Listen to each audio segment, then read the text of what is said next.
ഹരി ഓം.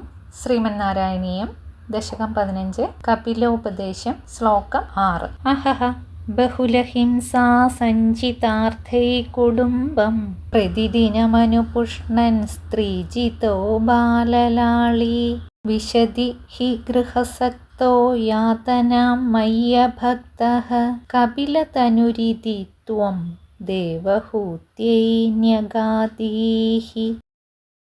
കഷ്ടം പലതരം ഹിംസകൾ ചെയ്ത് സമ്പാദിച്ച ധനം കൊണ്ട് നാൾ തോറും കുടുംബം പുലർത്തിക്കൊണ്ടും സ്ത്രീകൾക്ക് കീഴടങ്ങിക്കൊണ്ടും കുട്ടികളെ കളിപ്പിച്ചുകൊണ്ടും ഭഗവാനിൽ ഭക്തിയില്ലാതെ ഗൃഹകാര്യങ്ങളിൽ മാത്രം മുഴുകി കഴിയുന്നവനായിട്ട് ജീവിക്കുന്നവൻ മരണശേഷം നരകദുഃഖം തന്നെ അനുഭവിക്കേണ്ടതായി വരുന്നു. ഇപ്രകാരം കപിലസ്വരൂപനായ നിന്തിരുവടി അമ്മയായ ദേവഹൂതിയോട് അരുളി ചെയ്തു. പുരുഷാർത്ഥങ്ങളായ ധർമ്മ, അർത്ഥ, കാമ, മോക്ഷങ്ങളെക്കുറിച്ചാണ് ഈ ശ്ലോകത്തിൽ പറയുന്നത്.